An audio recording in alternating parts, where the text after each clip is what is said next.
கிட்டத்தட்ட 150 ஏக்கர் அத்தனை பெரிய இடத்துல வந்து ஒரு மாநாடு நடக்க போகும்போது அதை பத்தி என்ன நினைக்கிறீங்க? ஸோ இதுவரை இல்லாத அளவுக்கு தமிழ்நாட்டில் கண்டிப்பாக இது ஒரு பெரிய பேசக்கூடிய மாநாடாக நடக்கும். இப்போ ரீசெண்டாக நிறைய உதவிகள் செஞ்சது வந்து எல்லாரும் சொன்னது ரசிகர்கள் தான் செய்கிறாங்க, விஜய் அவர்கள் களத்தில் இறங்கி செய்யலை அப்படின்னாங்களே, அதை பற்றிலாம் உங்களுக்கு கருத்து? அதான் அவங்க கிளியராகவே சொல்லிட்டாங்க. இப்போ வந்து தளபதி அவர்கள் விருந்தகாம. ஓகே, விக்ரவாண்டியை சூஸ் பண்ணதுக்கான காரணம் என்ன? நிறைய இடத்துல பெர்மிஷன் கேட்டுப்பாங்க போல. ஸோ லட்சம் பேர் இருக்கிற இடத்துக்குள்ள அவர் உள்ள போறாருங்கும் போது அது எப்படி அவர் சேஃபா ஹேண்டில் பண்ண போறாரு? அவரை பார்க்கறதுன்னு கண்டிப்பாக இது வந்து ஒரு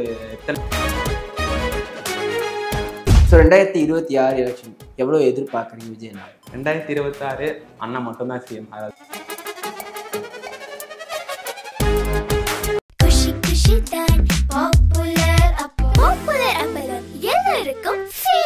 For traditional, latest and modern jewelry, visit Jill Mill Fashion Jewelry at T Nagar, Chennai.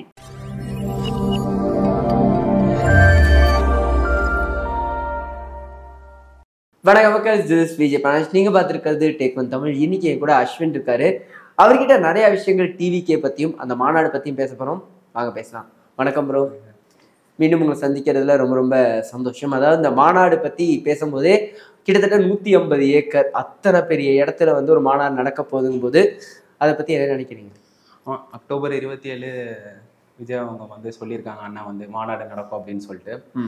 ரொம்ப ஒரு பிரம்மாண்டமான, இது வரைக்கும் தமிழ்நாட்டில் நடக்காத மாதிரி ஒரு பெரிய லெவலில் கண்டிப்பாக அந்த மாநாடு இருக்கும்.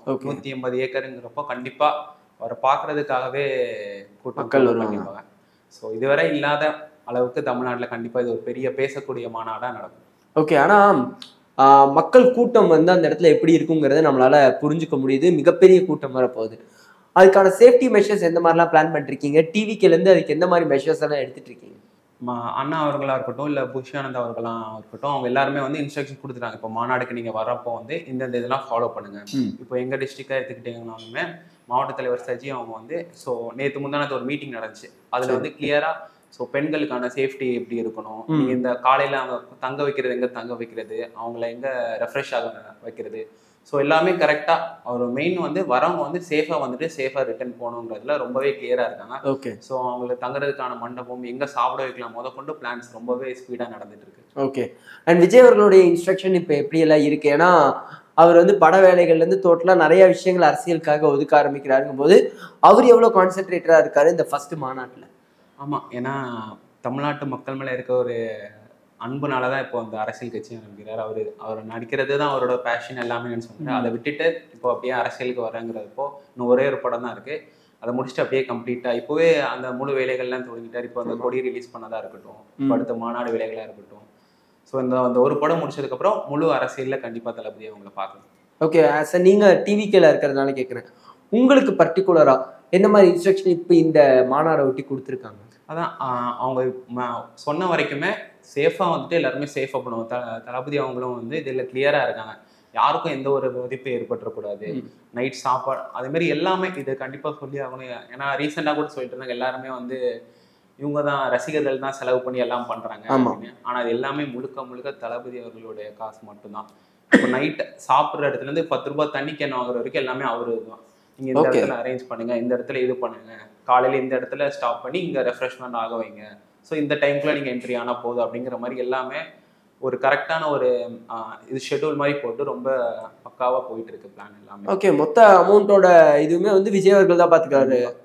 அப்போ ரீசெண்டாக நிறைய உதவிகள் செஞ்சது வந்து எல்லாரும் சொன்னது ரசிகர்கள் தான் செய்கிறாங்க, விஜய் அவர்கள் களத்தில் இறங்கி செய்யலை அப்படின்னாங்களே, அதை பற்றிலாம் உங்களுக்கு கருத்து? அதான் அவங்க கிளியராகவே சொல்லிட்டாங்க. இப்போ வந்து தளபதி அவர்கள் பயிலகம் நடக்கிறதா இருக்கட்டும், விருந்தகம் நடக்கிறதா இருக்கட்டும், இல்லை அந்த வீடு கட்டி கொடுக்குற திட்டம் புதுசாக கொண்டு வந்திருக்காங்க. எல்லாமே வந்து அவர் இன்ஸ்ட்ரக்ஷன் கொடுக்குறாரு. அவர் ஆனால் வெளியே யாருக்குமே தெரிய மாட்டேங்குது அவர் காசு கொடுக்குறாரா இல்லையாங்க. அவங்கள பொறுத்த வரைக்கும் இல்லை ரசிகர்கள் தான் செய்கிறாங்கன்னு சொல்லிடுறாங்க.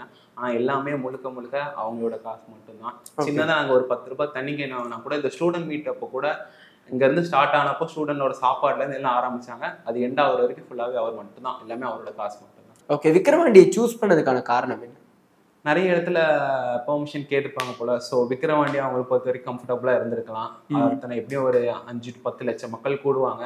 அத்தனை கூடுற மக்களுக்கான ஒரு இடமா அவர் சூஸ் பண்ணிட்டு ஓகே. ஆனா கட்சி மக்கள் கூடுறது வேற, மக்கள் கூடுறதுக்கு அப்புறமும் கட்சி மக்கள் எல்லாம் அதை சப்போர்ட்டிவா அதை சேஃபா என்விரான்மெண்ட்டை பார்த்துக்கணும்னு நினைக்கிறது வேற.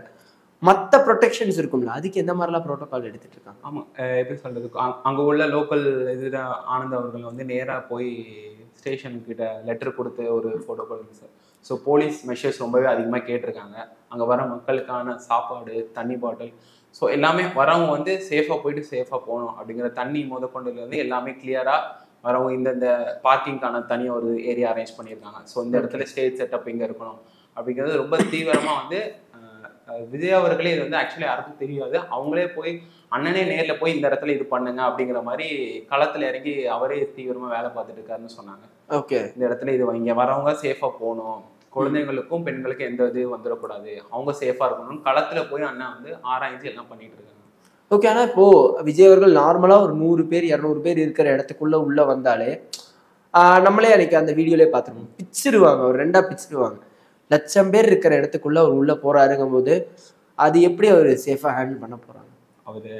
அவரை பார்க்கறதுன்னு கண்டிப்பாக இது வந்து ஒரு எத்தனை லட்சம் பேர் கூட போகிறாங்கன்னு தெரியல, எத்தனை லட்சம் கூட்டம் வரப்போகுதுன்னு தெரியல. கண்டிப்பாக அவங்கள பார்க்கறதுக்காகவே எக்கச்சக்கமான கூட்டம் வரும். எல்லாமே காவல்துறை அவங்ககிட்ட வந்து மனு கொடுத்துருக்காங்க. அதுக்கான பாதுகாப்பு எல்லாமே அவங்க தான் அளிக்கணும். ஸோ எவ்வளோதுக்கு எவ்வளோ நாங்களும் அவரை டிஸ்டர்ப் பண்ணாமல் கரெக்டாக பார்த்துக்கிட்டு அவரும் சேஃபாக போகணும், நாங்களும் சேஃபாக இருக்கணும், இந்த மாதிரி கரெக்டாக தான் நடக்கும். விஜய் அவர்கள் வந்து நார்மலாகவே அப்போ நான் சொல்ல மாதிரி இந்த மாநாட்டுக்குள்ள ஓகே எப்படியோ சேஃபா வந்துட்டு போயிடலாம். ஆனால் ஓட்டு கேட்க போகும்போது அவர் நிறைய இடங்களை சந்திக்க வேண்டியது இருக்கும், நிறைய விதமாக பிரச்சாரம் பண்ண வேண்டியது இருக்கும், நிறைய இடங்களுக்கு போக வேண்டியது இருக்கும். அப்பெல்லாம் அவர் என்ன பண்ணுவார்? ஏன்னா ஒரு நடிகராக இவ்வளோ பெரிய ஃபேம் இருக்கிறவர், அவரால் இறங்கி எல்லாமே பண்ண முடியுமா? அதான் இன்னும் அந்த ஒரு படம் இருக்குது, அந்த ஒரு படத்தை முடிச்சுட்டு கண்டிப்பாக பிரச்சாரம் பண்ணுறப்போவா இருக்கட்டும், அவருக்கான மக்கள் கூட்டம் ரொம்ப பெருசாக கூடிக்கிட்டே தான் இருக்கும். ஸோ அந்தந்த இடத்துல அவரையும் எந்த வித தொந்தரவும் பண்ணாமல் மக்களுக்கும் எந்த ஒரு பாதிப்பும் ஏற்படாமல் எந்த அளவுக்கு ப்ரோட்டோகால்ஸ்லாம் ஃபாலோ பண்ணி சேஃபாக வந்துட்டு சேஃபாக போக முடியுமோ அதை கரெக்டாக ஃபாலோ பண்ணுவோம். கண்டிப்பாக. அந்த கொடி அதுக்கப்புறம் அந்த பாடல்லாம் ரிலீஸ் ஆயிருந்தது, அதை பற்றி உங்களுடைய கருத்து என்ன? ஒவ்வொரு அவர் கொடியை ரிலீஸ் பண்ணா இருக்கட்டும், அதுக்கப்புறம் அந்த பாடல் ரிலீஸ் பண்ணா இருக்கட்டும், அதுல எல்லாம் ஒவ்வொரு லைனுமே நமக்கு அப்படியே கூஸ் பம்ப்ஸாக தான் வந்துச்சு. அதில் ஸ்பெசிஃபை பண்ணுற ஒவ்வொரு லைனாக இருக்கணும், அன்னைக்கே சொன்னோம் இது ஆள போகிறேன் தமிழ் கொடியாக இருக்கட்டும், ஒவ்வொரு லைனுமே வந்து நமக்கு அப்படியே கூஸ் பம்ப்ஸாக தான் இருந்து பார்க்கும்போது. ஓகே. அவர் வந்து டிவிக்கோட சாங் அனௌன்ஸ் பண்ணும்போது புசி ஆனந்த் பக்கத்தில் உட்காந்து அழுதுட்டு இருந்தார். அவர் அவ்வளோ எமோஷனலாக இருந்தார். நார்மலாகவே அவர் இவ்வளோ எமோஷனலாக தான் இருப்பார் இந்த கட்சி மேலே. கண்டிப்பாக அது எப்பவுமே எப்படி சொல்கிறது, இது இத்தனை வருஷ கஷ்டம், தளபதி அவங்களையும் கண்ணில் பார்த்தீங்கன்னா கண்ணீர் வந்திருக்கும் அண்ணன் கண்ணிலேயே. அவர் இத்தனை வருஷமாக கூட அண்ணன் கூட இருக்காரு. ஸோ எவ்வளோ இதை தாண்டி வந்திருப்பாங்க, எவ்வளோ கஷ்டத்தை தாண்டி வந்திருப்பாங்க. அது எல்லாத்தையும் தாண்டி இன்னைக்கு கட்சி ஆரம்பிக்கும் போதே அவ்வளோ ஒரு கிரிட்டிசைஸ் பண்ணாங்க. இவர் எங்கே கட்சி ஆரம்பிக்க போறாரு அப்படிங்கிற மாதிரி சொன்னாங்க, இவர் எங்கே ஜெயிக்க போறாருங்கிற மாதிரி சொல்லிட்டு இருக்காங்க. ஸோ அது எல்லாத்தையுமே தாண்டி கொடியெல்லாம் அறிவிச்சு இன்னைக்கு இந்த இடத்துல நிற்கிறோங்கிறப்போ அது அவங்களுக்கு ஒரு எமோஷனலாக தான் கண்டிப்பாக இருக்கும். ஓகே. அண்ட் மெயினாக அந்த கொடி பற்றின விளக்கத்தை வந்து அவர் மாநாட்டில் தான் சொல்லுவேன்னு சொல்லிட்டாரு. அதுக்கான காரணம் என்ன? இப்போ வந்து கொடி ரிலீஸ் பண்ணதுக்கப்புறம் மூவி ரிலீஸ்லாம் இருந்துச்சு. ஸோ இந்த டைமில் நம்ம வந்து இன்னும் ஒரு மூவி இருக்குது, அதை முடிச்சுட்டு கம்ப்ளீட்டாக அரசியலுக்கு வரணுங்கிற பிளானில் தான் ஆல்ரெடி இருந்திருக்காங்கன்னு. ஸோ மாநாட்டில் வந்து அவ்வளோ ஒரு கூட்டத்துக்கு மத்தியில் தமிழ்நாட்டு மக்கள் தான் அந்த கொடியை அதுக்குள்ளே இந்த கொடி அங்கே இல்லை அப்படின்னு கொடிக்கும் நிறைய கிரிட்டிசைஸ் பண்ணாங்க. ஸோ அந்த கொடிக்கான விளக்கம் எதுக்கு அந்த யானையை வச்சிருக்காங்க, எதுக்கு அந்த வாகைப்பூ வச்சிருக்காங்கிறது எல்லாமே மாநாட்டில் எல்லா மக்களுக்கு முன்னாடி சொல்லுங்கிறது தான் அவருடைய நோக்கம். மாநாட்டில் வேற என்னெல்லாம் இப்போ பிளானிங் நடந்துகிட்டு இருக்கு? இப்போ இந்தந்த இதெல்லாம் இருக்கு, கொள்கை பற்றி சொல்றதா இருக்கட்டும், இல்லை கொடி பற்றி சொல்றதா இருக்கட்டும், அதை தாண்டி என்ன ஒரு விஷயங்கள்லாம் மாநாட்டில் எதிர்பார்க்கலாம்? கண்டிப்பாக எப்படி சொல்றது, மாநாட்டில் வந்து அவர் அந்த கொடிக்கான விளக்கத்தையும் கொடுத்துருவாரு. அதுக்கப்புறம் அவரோட கொள்கைகள் எல்லாத்தையும் சொன்னதுக்கப்புறம் அவங்க வந்து என்ன 2026 ஏன் எந்தெந்த கட்சிக்கு யாருக்கும் எந்த கட்சிக்கும் ஆதரவு இருக்காது, யார் யாரை கிரிட்டிசைஸ் பண்ணுறதா இருக்கட்டும், இல்லை நாங்கள் ஏன் இதை கொண்டு வரோம், ஏன் இந்த கொள்கையில் கொண்டு வரோம், இந்த கொள்கையில ஏற்றுக்கிறோம், இந்த கொள்கையில ஏற்றுக்கலைங்கிறத பற்றி ரொம்ப கிளியராக தளபதி அவங்களோட முதல் அரசியல் பேச்சு அன்னைக்கு நடக்கும். ஓகே. அண்ட் அவர் வந்து பெரியார் அவர்களை போய் பார்த்த உடனே இவரும் வந்து திராவிட கட்சிகளோட தான் இணைவார், அவருக்கும் அந்த மாடல் வந்து அவர் பின்பற்ற ஆரம்பிப்பார் அப்படிங்கிற மாதிரி டாக்லாம் போச்சுல, அதெல்லாம் நீங்கள் பார்த்தீங்களா?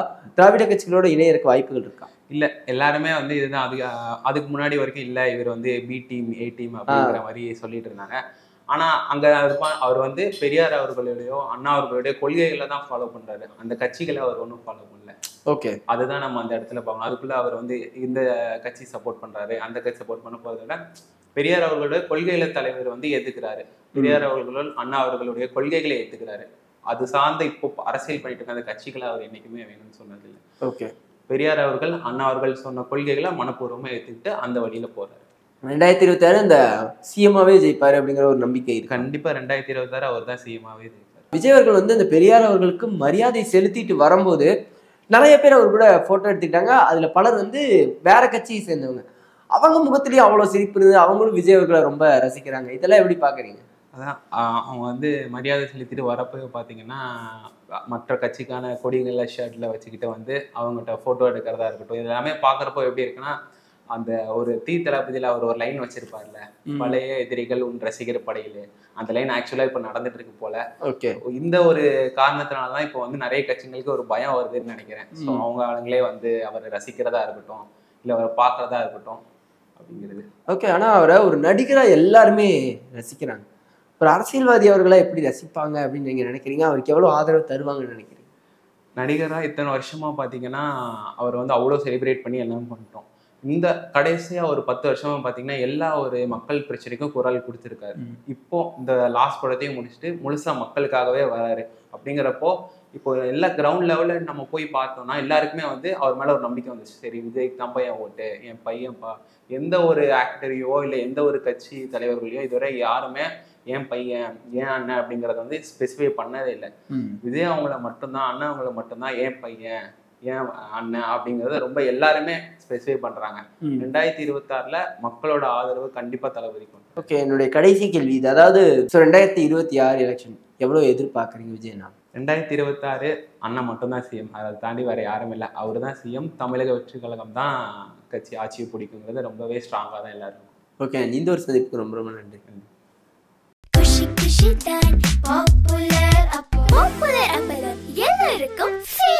For traditional, latest and modern jewelry, visit Jill Mill Fashion Jewelry at T Nagar, Chennai.